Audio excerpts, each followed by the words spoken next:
Good morning, students. Welcome back in your English class. I really hope that you all are in good health. You are getting this video, that means you are getting your English video after a long time as your pre-mid examination was going on. I'm really happy to say that you all have performed very nicely in your pre-mid exam. And I really wish that you will continue your study like this only. Students, as we all know that our pre-mid examination is finished, we will start our half-yearly syllabus. And tense is also one of the chapter of the half-yearly syllabus. Students, before pre-mid examination, we have already completed present tense and past tense.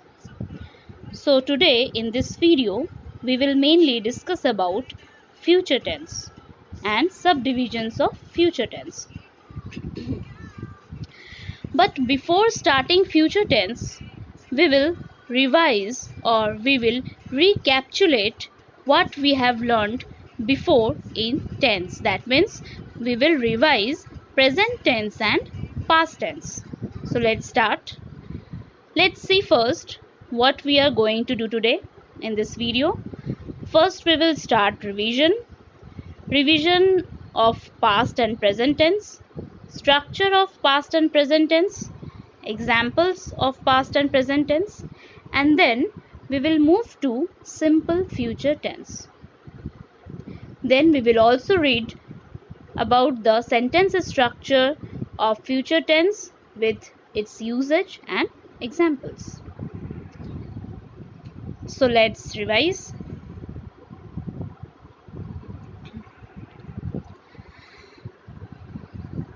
Students, we all know that tense denotes the time of action as well as the state.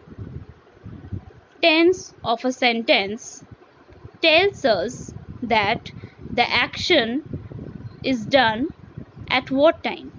It is done in past, or it is going on now, or it will be done in future. Right, that means tense tells us the time of action and it also tells us the state. Students, we know that there are three main tenses: present, past and future. And as I told that we have already completed present and past, we know that present tense denotes all the actions which is going on now, or some actions which occurs in regular basis, or some habits. We also know that past tense denotes all the actions which is already completed before. Now we will see the structure of past and present tense. Students, we know that there are some 4 subdivisions of each tense. First, simple, continuous, perfect and perfect continuous. Again, we will revise all these segments. First, we will see present tense. In simple present tense, the sentence structure is: first we write subject, then we write verb. If the subject is third person singular, then we add s or es with the verb. Then we write object or rest part of the sentence. In simple past tense, first we write subject, then we write past form of the verb or second form of the verb, then object or rest part of the sentence. In present continuous tense, first we write subject, then am, is, are, whichever is applicable according to the subject. Then we write base form of the verb. We add ing with the base form of the verb, and then object, and then rest part of the sentence. In past continuous tense, first we write subject, then was or were, whichever is applicable, then base form of the verb, ing with that verb, and then rest part of the sentence or object. In present perfect tense, first we write subject, then have or has, then third form of the verb or past participle form of the verb, then object or rest part of the sentence. In past perfect tense, we write first subject, then had, then third form or past participle form of the verb, and then object or rest part of the sentence. In present perfect continuous tense, first we write subject, then have or has, whichever is applicable, then been, then verb, base form of the verb, then ing with the verb, then we also give a time reference, and then rest part of the sentence. In past perfect continuous tense, first we write subject, then had, been, base form of the verb with ing, a time reference, then rest part of the sentence. Now students, we will see some examples based on this sentence structure. It will be easy for you to recall everything, whatever you have done in present and past tense. First we will see simple present tense. See, in sentence structure I have told that there will be present form or the base form of the verb, and we have to add s or es if the subject is third person singular. But here the sentence is I learned. I is first person. That means we will not add s or es with the verb. Here the sentence is I learned in simple present tense. In present continuous tense, I am learning. First subject, then the subject here is I. With I, we always use am, and then ing with the verb learn, learning. In present perfect tense, first we write subject, then have or has according to the subject. Here subject is I, that means we will use have, and then past participle or third form of the verb learn, which is learned. I have learned. Again in present perfect continuous, first I, subject, then have, been, and then ing with the verb. That means I have been learning. Just like this, in simple past, as we know that in simple past we use past form of the verb, second form of the verb. That's why I learned. In continuous, was, were, and then ing with the base form of the verb. That's why the sentence is I was learning. In perfect past perfect tense, we know that had and then third form of the verb, that is past participle form of the verb. That's why the sentence is I had learned. In past perfect continuous, the sentence is I had been learning. As we know that the structure is first subject, then had, then been, and then ing with the base form of the verb. That means the sentence is I had been learning. Now students, I really hope that you are able to recall everything whatever we have done in present and past tense beforehand. So let's move to simple future tense, which is a part of future tense. Students, we know that future tense, which is also called future indefinite tense, is used when an action will be done or will happen in future. An action to take place in future comes under simple future tense. It is used when an action will be done or will happen in future. That means when we plan or when something is going to be happen in future. For example, we shall go to school. This is an example of simple future tense.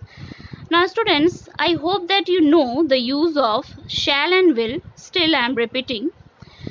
Normally shall is used after first person and will is used after second and third person, but we use will instead of shall and shall instead of will when we talk about strong intention or promise. Okay. Now we will see what is the sentence structure of simple future tense.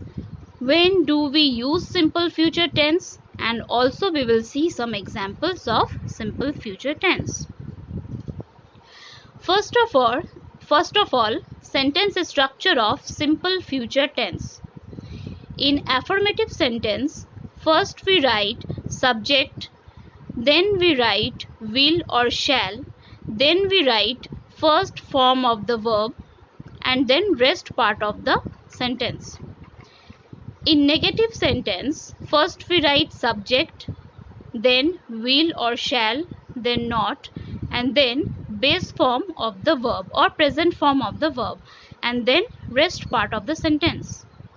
In interrogative sentence, first we write will or shall, it depends on the subject, then we write base form or present form of the verb, and then object or rest part of the sentence.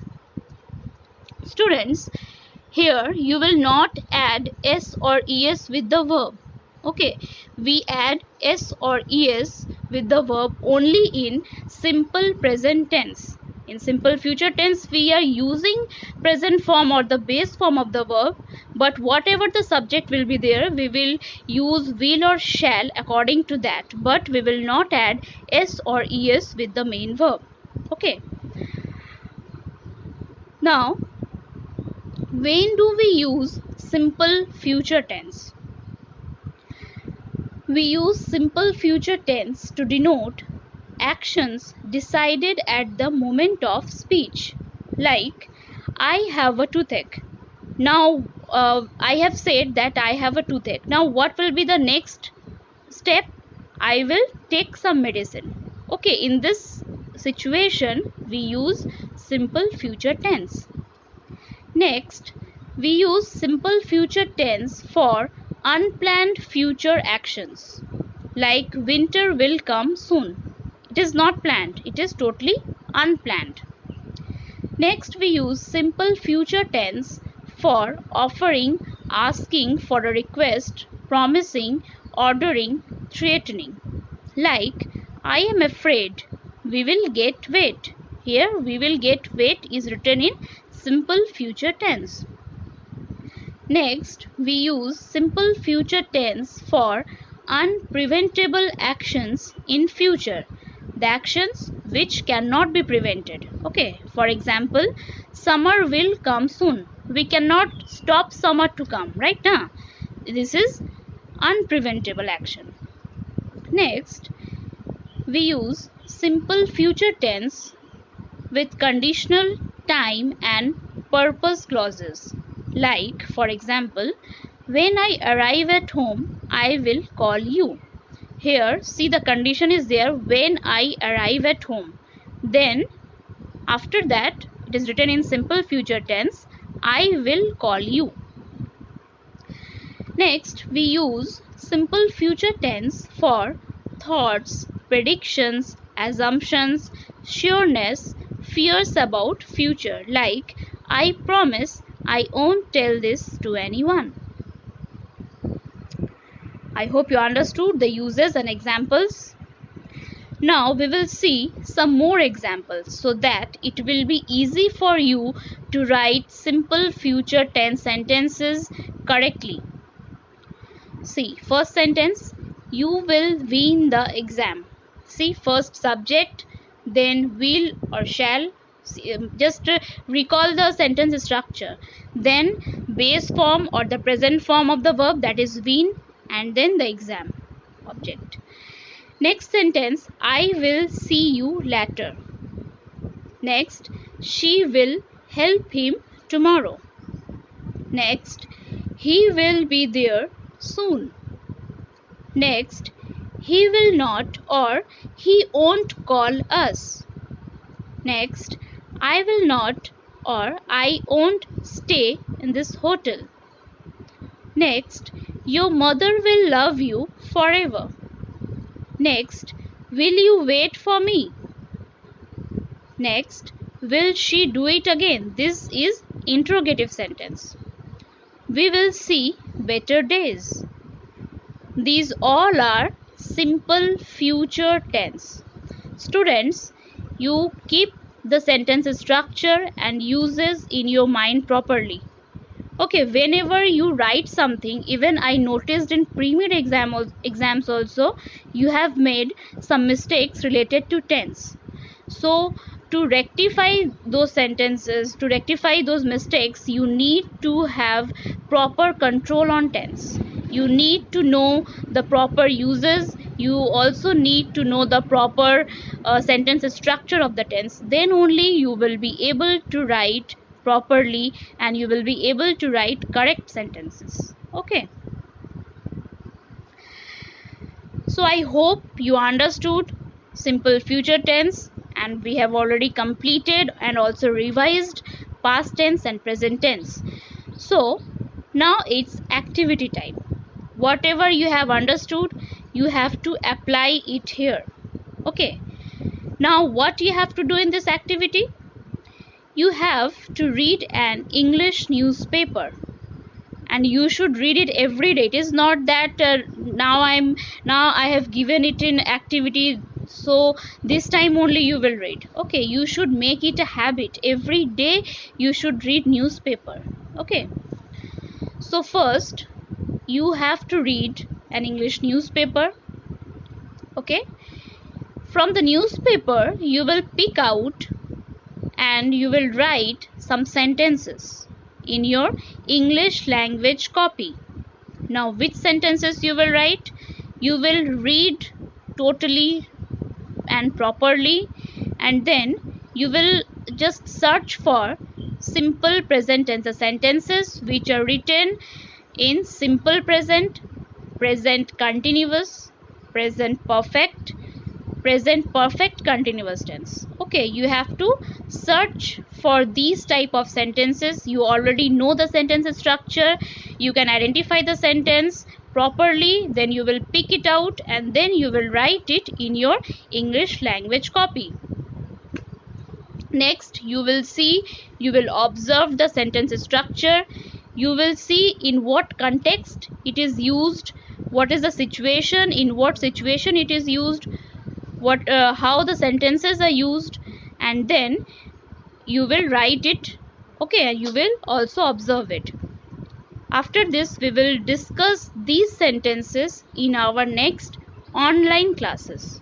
Okay, whenever we will meet in our online class, we will discuss these sentences. So you have this task, do this. It will help you to keep in your mind the sentence structure.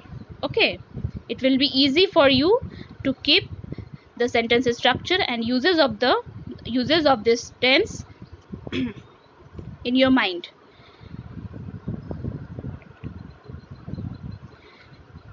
Okay, students, thank you. Go through the video properly, do the activity. We will meet soon. Have a nice day. Thank you.